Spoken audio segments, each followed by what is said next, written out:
शिक्षा है वो हर क्षेत्र में महत्वपूर्ण है। ये सड़क से जुड़ी हुई शिक्षाएं थी जिस पर हमने बात की, लेकिन शिक्षा विभाग क्या कर रहा है आपके लिए, ये भी पड़ताल करने की ज़रूरत है।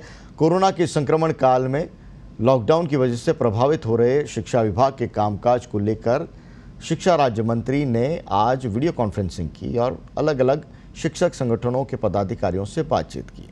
बातचीत में शिक्षकों से प्रदेश की शिक्षा व्यवस्था को पटरी पर लाने के सुझाव मांगे। शिक्षण व्यवस्था को लेकर बोर्ड परीक्षाओं तक के मुद्दों पर उन्होंने करीब 50 शिक्षक संगठनों के पदाधिकारियों से बातचीत की। इस दौरान शिक्षकों की ओर से दिए गए सुझावों को जल्द धरातल पर लाने का आश्वासन दिया गया। शिक्षकों ने इस दौरान मंत्री गोविंद सिंह डोटासरा की ओर से लॉकडाउन में किए जा रहे नवाचारों की तारीफ की। अब मुद्दा ये कि ये नवाचार पहल के रूप में तो आ गए हैं सामने, ज़मीन पर इस पर कैसे काम होगा, किस रूप में इसे आम लोगों तक पहुंचाया जाएगा, आइए सुनते हैं गोविंद सिंह डोटासरा की बात। राजस्थान शिक्षा विभाग में जितने भी शिक्षक संगठन कार्यरत हैं, उन सब के तमाम प्रदेश अध्यक्ष या जो तमाम अधिकारी हैं, नेता हैं, महासचिव हैं या जो भी पदाधिकारी हैं, उनसे इस विषय चर्चा हुई। करीब 30 से ऊपर संगठनों के प्रतिनिधियों से मेरी बात हुई है। काफ़ी उनके महत्वपूर्ण सुझाव आए, जिसमें एक तो जो महत्वपूर्ण बात ये आ रही थी कि 10वीं और 12वीं की जो बाकी बची हुई परीक्षाएं हैं, सभी ने एक स्वर में ये कहा है कि 10वीं और 12वीं की परीक्षाएं होनी चाहिए। बिना परीक्षा हुए इनको नंबरिंग दे करके इस तरह से कोई करता है तो वो ठीक नहीं है।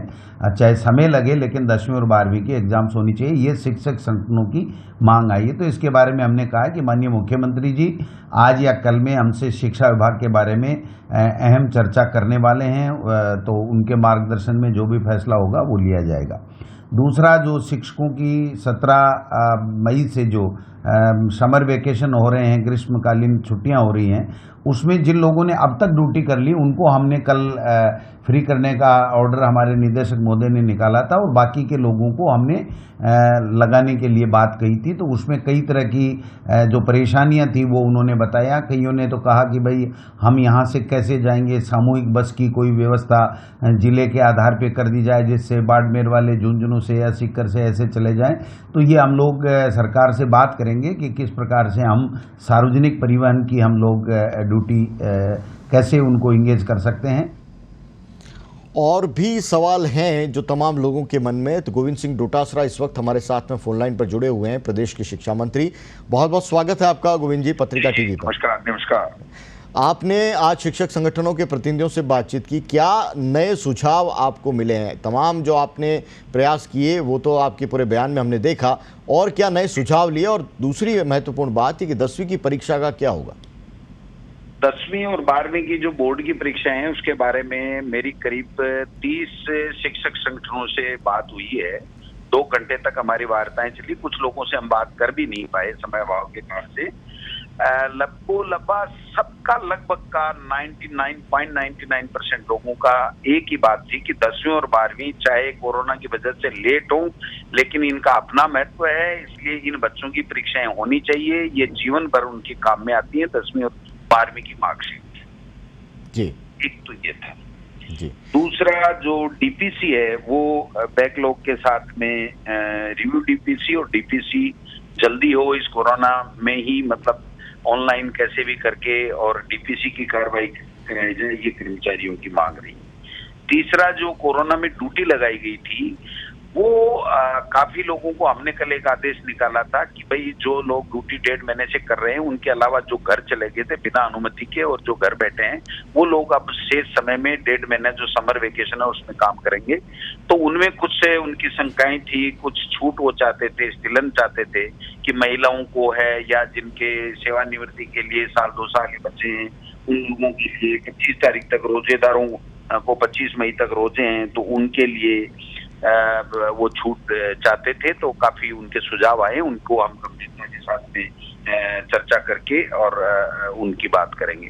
दूसरा एक ये था कि एक साथ परिवहन, जैसे एक जिले से दूसरे जिले में जाने वाले 50-60 कर्मचारी हों तो उनके लिए सार्वजनिक परिवहन यानी रोडवेज की बसों का इंतजाम कराया जाए, जिससे व्यक्तिगत व्हीकल उनको नहीं ले जाना पड़े।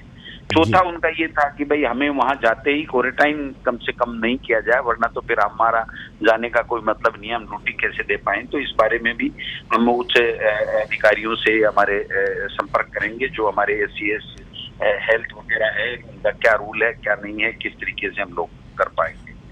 चौथा, जो सेकंड ग्रेड की भर्ती हुई है उनकी नियुक्ति को लेकर के बात थी। LDC की जो अभी नियुक्ति हुई है उसमें उनका ये था कि जो नए भर्ती हुए हैं LDC में वो लोग ऑफिसों में या शहर में नहीं लगे, ग्रामीण परिवेश में पहली नियुक्ति हो, जिससे वो जो सीनियर लोग हैं वो उनको असुविधा नहीं और उनके अनुभव का हम लोग लाभ ले पाए। जी, एक ये भी था कि दूध योजना जो है उसमें काफी मिलीभगत और पूरा दिन समय चला जाता है शिक्षकों का, तो इस योजना की बजाय कोई और दूसरा सब्स्टिट्यूट हो, ये जो चीज है वो जी गोविंद जी, दो मेरे सवाल हैं। पहला तो ये कि लॉकडाउन का तीसरा चरण है, तमाम दफ्तर हैं वो तमाम खोलने की बात हो रही है। स्कूलों को लेकर हालांकि वो केंद्र की गाइडलाइन क्या रहेगी और कोरोना का जो पूरा काल रहेगा उस पर निर्भर करेगा, लेकिन स्कूलों के अंदर भविष्य में भी सोशल डिस्टेंसिंग है वो बनाए रखने की ज़रूरत होगी। उसको लेकर क्या अभी से शिक्षा विभाग ने कोई काम शुरू कर दिया है? बिल्कुल बिल्कुल, ये सुझाव भी आया है कि जो 1000 बच्चे जहां पर जिन स्कूलों में हैं, 1000 से ज्यादा है, उनको 2 पारी के स्कूल हम घोषित कर दें। तो इसको भी हम अधिकारियों के साथ चर्चा भी करेंगे और कल माननीय मुख्यमंत्री जी शायद हमारे विभाग की लेने वाले हैं, समीक्षा करने वाले हैं। तो जो रूल्स अमेंडमेंट काफी दिनों से पेंडिंग है उस पर भी चर्चा होने की बात है। RT का जो कैलेंडर हमें जारी करना है उसमें भी आय के बात को लेकर के भी कितना इनकम ग्रुप वालों को उसमें रखना है, इसमें भी चर्चा होने की बात है। तो ये बात भी जो है वो हम माननीय मुख्यमंत्री जी के सामने इस बात को लेकर के भी हम लोग रखने वाले हैं।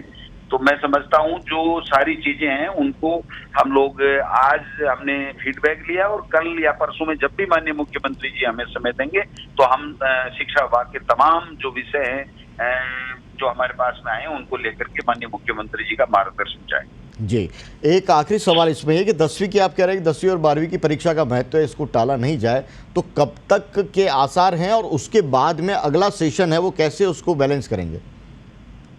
देखिए, अगर कोरोना इसी तरह से चला तो फिर परीक्षा कभी भी हो वो सेशन भी नियमित नहीं होना है। अगर कोरोना 17 तारीख को हमारा लॉकडाउन पूरी तरीके से खुल जाता है और कोरोना में काफी कमी आ जाती है तो माध्यमिक शिक्षा बोर्ड ने अपनी तैयारी कर रखी है और मैं समझता हूँ 10 दिन का अल्टीमेटम दे करके, टाइम टेबल दे करके हम परीक्षाओं को धीरे धीरे उसमें कराने की स्थिति में आ पाएंगे। लेकिन ये सारी चीजें कोरोना का प्रभाव कम होता है या बढ़ता है उसके ऊपर निर्भर करता है। अगर बढ़ता है तो न परीक्षा हो सकती, न हमारी स्कूलें जल्दी खुलने का नया सेशन आने की बात हो सकती। अगर कोरोना कम होगा तो निश्चित रूप से हम लोग परीक्षाएं भी कराएंगे और समय पे हमारा सेशन भी चलेगा। और आकाशवाणी में आपको स्लॉट मिल गया है, पहले तो आपने जो लेटर लिखा था वो काम हो गया है, उसके लिए बधाई। कैसे अच्छा प्रिया सहयोग रहा, तो वो 11 तारीख से हम लोग उसको चालू करवा रहे हैं। जी, बहुत बहुत शुक्रिया हमारे साथ में जुड़ने के लिए। गोविंद सिंह डोटासरा शिक्षा मंत्री हमारे साथ में जुड़े थे, बता रहे थे 10वीं और 12वीं की परीक्षाएं हैं उनको टाला नहीं जाना चाहिए, इसको लेकर बिल्कुल आम धारणा बनी हुई है, लेकिन कब होंगी इसके लिए कोरोना का जो संक्रमण है उसका असर है उसको देखा जाएगा।